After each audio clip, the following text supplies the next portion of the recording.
Hello my quilting friends! My name is Leah Day and welcome back to another Pantograph quilting tutorial. In this video we are going to be finishing up our quilt with a partial last row. So I just finished up a narrow row. We have a mix and match pantograph design here and I finished this one. I had enough space to do that entire row all in one pass. So now I'm going to stitch up just exactly the same way I've done before. And I want to kind of figure out where the edge of my quilt is. So now I'm taking a look at my needle and I'm off the edge of the quilt in the batting area now. And it looks like my quilt is not exactly square. So I'm going to stitch up just a little bit further just to be sure that as I go around with my pantograph design that I'm stitching off the edge of the quilt even if that edge is not quite square and this is the shorter side. Now I'm going to grab my long ruler once again. This is just what I use to help keep me on track. And I'm going to line up that ruler so that a straight line on the ruler is lined up with a straight line marked on the pantograph. It's that simple. Why do I use this? It's a guideline. Basically, this is going to tell me where the edge of my quilt is here on the design. So whenever I hit this, I know I can just stitch over and then connect with the next part of the design, stitch that, and keep moving forward.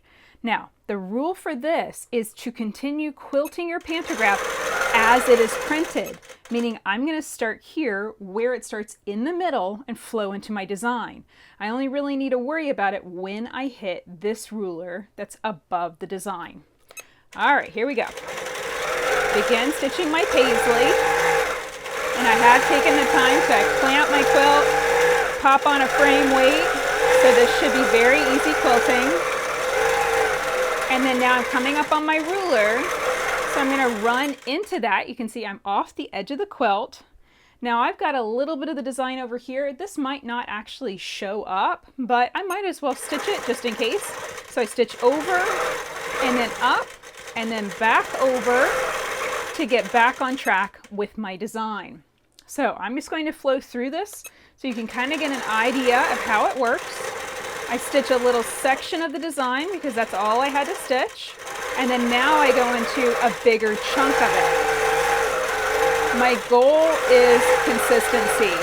And sometimes I'm going to have to look to the left and right on the ruler to make sure that I don't miss any parts of the design. It's one of those things that just takes a little bit of practice, but the more you quilt with pantographs, the easier this is going to get. So let me show you that one more time. I'm going to flow over, stitch that teardrop, and then now I'm coming up on the ruler. Now I could stitch over and connect with the design over here, but I've missed this little section. Now that might not actually end up showing up on the quilt. I might be so far off in the batting area that it doesn't matter.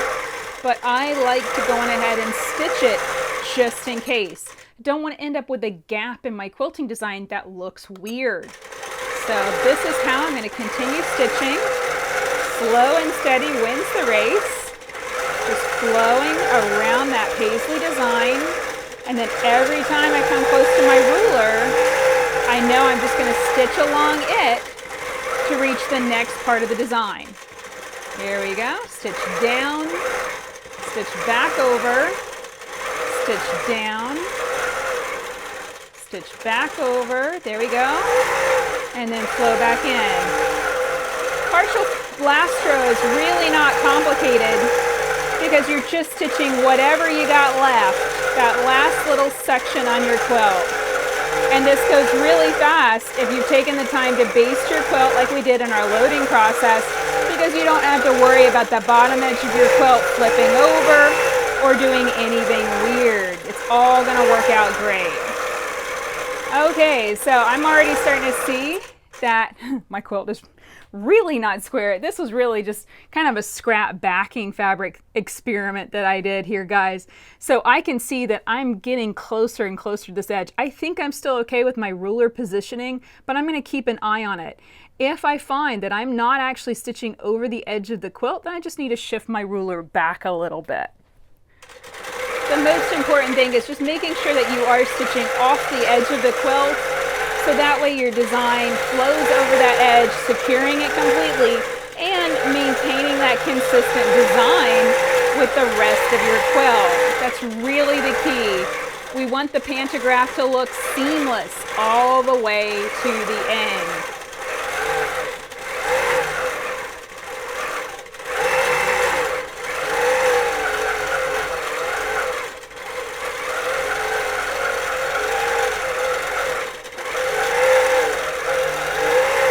So that is our partial last row, and we have quilted consistently all the way off the bottom edge of that quilt. Now you might be wondering, is that really as simple as it gets? This is a very short, very easy process. And the reason it is so quick and easy is because we took the time to baste the layers of our quilt together from the very beginning whenever we loaded our frame. So understand that sometimes quilting is a building process. We take a little bit more time at the very beginning. We're going to have a much faster and easier experience all the way through, and especially right at the end. So I hope you enjoyed learning how to quilt this pantograph with me all the way to the bottom edge of the quilt.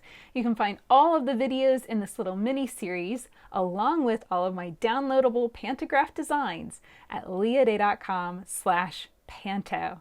Until next time, let's go quilt!